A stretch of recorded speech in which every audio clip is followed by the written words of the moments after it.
ഈ ഒരു viral video കണ്ട സമയത്ത് അപ്പം തന്നെ പോയി ഉണ്ടാക്കാൻ തോന്നിയൊരു ഐറ്റമായിരുന്നു കേട്ടോ. പക്ഷേ ഇപ്പോഴാണ് എനിക്ക് സമയം കിട്ടിയത്.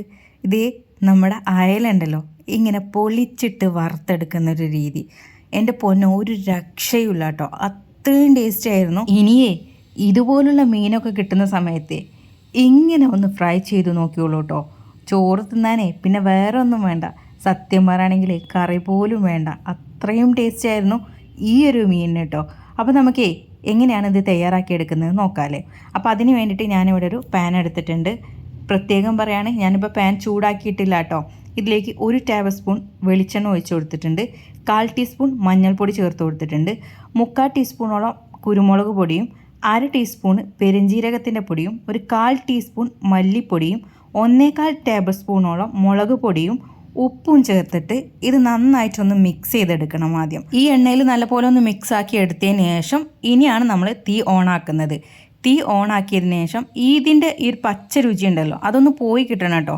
അപ്പോൾ ഞാൻ ഇതിൻ്റെ ഇടക്കായിട്ട് കറിവേപ്പിലയും കൂടെ ചേർത്ത് കൊടുക്കുന്നുണ്ട്. ഇനിയേ ഈ എണ്ണയൊക്കെ നല്ല പോലെ തിളച്ച് ഇതിൻ്റെ ആ പച്ച രുചി മാറി വരുന്ന സമയത്താണ് നമ്മൾ ഇതിലേക്ക് വെളുത്തുള്ളി ചതച്ചത് ചേർത്ത് കൊടുക്കുന്നത്.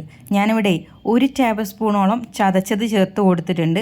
അതുപോലെ തന്നെ ചെറിയുള്ളി ഇതുപോലെ അരിഞ്ഞത് 1/4 കപ്പോളം എടുത്തിട്ടുണ്ടായിരുന്നു. അതുകൂടെ നമ്മളിതിലേക്ക് ചേർത്തിട്ട് വീണ്ടും നമ്മൾ നല്ല പോലെ അങ്ങ് വഴറ്റിയെടുക്കുക കേട്ടോ. ഇതൊക്കെ നന്നായിട്ട് വഴന്ന് വരുന്ന സമയത്ത് നമുക്കിതിലേക്ക് പുളിയുടെ വെള്ളമാണ് കേട്ടോ ഒഴിച്ചു കൊടുക്കാനുള്ളത്. ഞാനിവിടെ ഒരു നെല്ലിക്ക വലുപ്പത്തിലുള്ള പുളിയാണ് എടുത്തിട്ടുണ്ടായിരുന്നത്. ചിലർക്ക് ഇച്ചിരി പുളി കൂടുതൽ ഇഷ്ടമുണ്ടാവും. അങ്ങനെയുള്ളവരാണെങ്കിൽ കുറച്ചുകൂടെ നിങ്ങൾക്ക് എടുക്കാം. അത് നിങ്ങളുടെ ഇഷ്ടമാണ്, കൂട്ടണോ കുറക്കണോ എന്നൊക്കെ ഉള്ളത്. അപ്പോൾ അതുകൂടെ നമ്മൾ ഒഴിച്ചതിന് ശേഷം നല്ല പോലെ മിക്സാക്കി എടുത്ത് ഈ പാനിൽ മൊത്തത്തിൽ അങ്ങ് കവർ ചെയ്തിട്ട് ഈ മസാല വെക്കുക കേട്ടോ. എന്നിട്ടേ നമ്മുടെ അയലമീനാണ് ഞാൻ എടുത്തേക്കുന്നത്. അത് ഇതുപോലെ പൊളിച്ചെടുക്കണം കേട്ടോ. വരയൊന്നും ഇടാണ്ട് നമ്മൾ അതിനെ 2 പാളിയാക്കി എടുത്തതിന് ശേഷം ഇതിലേക്ക് അങ്ങ് വെച്ച് കൊടുക്കാം. എന്നിട്ട് ഇതുപോലെ വെച്ച് നമ്മൾ ഒരു ലോ ഫ്ലെയിമിൽ അങ്ങ് വേവിച്ചെടുക്കാം. നല്ല പോലെ ഒരു ഭാഗം വെന്തതിന് ശേഷം നമുക്കിതങ്ങ് തിരിച്ചിട്ട് കൊടുക്കാം.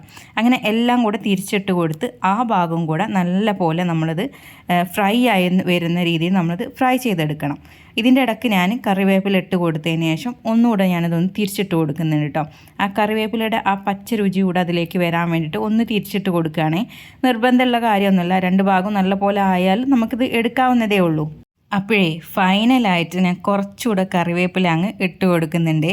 ഇത്രയേ ഉള്ളൂ കേട്ടോ. ഇതിനെ ഒന്ന് നോക്കിക്കേ, എന്താ രുചിയില്ലേ, കാണാൻ തന്നെ നല്ല ഭംഗിയില്ലേ. അതുപോലെ തന്നെ കേട്ടോ കഴിക്കാനും നല്ല ടേസ്റ്റ് ഉണ്ട്. ഇതങ്ങ് ഒരു പീസ് എടുത്തിട്ട് കുറച്ച് ചോറും എടുത്തിട്ട് കറിയൊന്നും വേണ്ട കേട്ടോ, ഇതിൻ്റെ ആ മസാലയൊക്കെ കൂട്ടി അങ്ങ് കഴിച്ച് നോക്കണ്ടേ, എന്താ രുചി. അപ്പോൾ നിങ്ങളൊന്ന് ട്രൈ ചെയ്ത് നോക്കൂലേ. വീഡിയോ നിങ്ങൾക്ക് ഇഷ്ടപ്പെടുവാണെങ്കിലേ ലൈക്ക് ചെയ്യാനും ഷെയർ ചെയ്യാനും മറക്കണ്ട. ഈ ഒരു ചാനലിലേക്ക് ആദ്യമായിട്ട് വരുന്നവരുണ്ടെങ്കിൽ ചാനൽ ഫോളോ ചെയ്യാനും കൂടെ മറക്കരുത് കേട്ടോ. അപ്പോൾ എല്ലാവർക്കും താങ്ക്സ് ഫോർ വാച്ചിങ്.